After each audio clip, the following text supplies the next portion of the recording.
Taniman time, ayan po yung ating mga tatamnan mga kapamilya at syempre, ayan nagre-ready tayo. Magtatanim na naman ulit tayo. Kaya ayan, nilalagyan natin ang ating mga lupa, yung mga tray natin para makapagtanim po tayo at marami kasi tayong pwedeng itanim dito. Lalo na yung mga talbos ng kamote, yan po yung itatanim natin dito. Kaya ayan kapamilya, lagyan muna natin ng lupa tong ating tray pero nilagyan natin ng sapin yan, sinapnan natin ng dahon at ito na yung ating mga itatanim.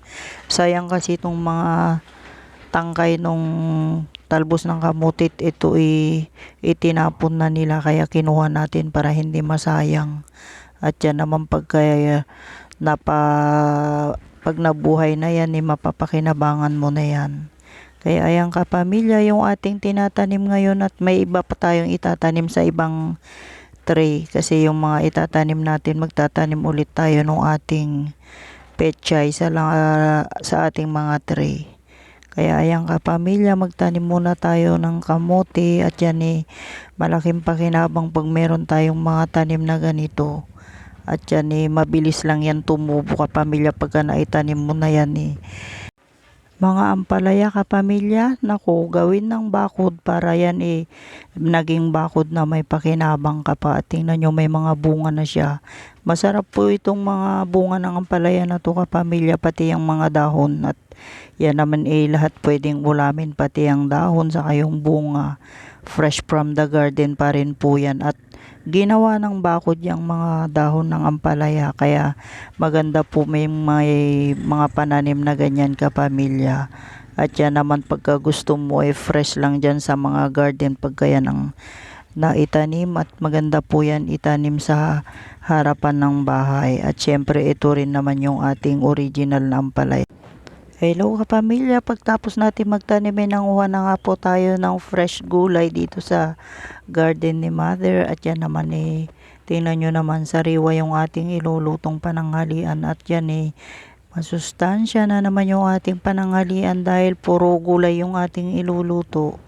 At yan, halo-halong gulay yan, kaya masarap po yan. Fresh gulay from the garden, yan po yung ating lunch na iluluto. Kaya ayan po yung ating i-ready pagka ayan malapit ng tanghalian at magluluto na nga tayo ng ating tanghalian. Ito mga kapamilya, halo-halong mga gulay na ito, may talbos ng alugbati, may dahon ng malunggay. Ayan, tinan nyo naman, fresh na fresh pa yan galing sa garden. At syempre may mga talong din dyan na nakasama. Pinitas na rin natin yung mga bunga ng mga talong saka yung ibang talbos ng kalabasa. Kaya ayan, halo-halo na yung iluluto natin at masarap po yan. Good morning kapamilya. Ayan po yung bulaklak sa garden ni Mother. At pagka umaga, napakaganda pong pagmasdan yung mga ganitong bulaklak.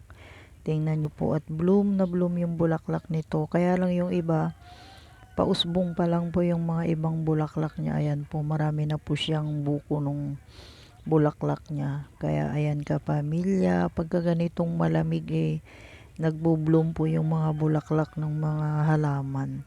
At tingnan nyo, napakaganda nung bulaklak niya. At comment down below nga po mga kapamilya, hindi ko po alam kung anong pangalan nitong halaman na to.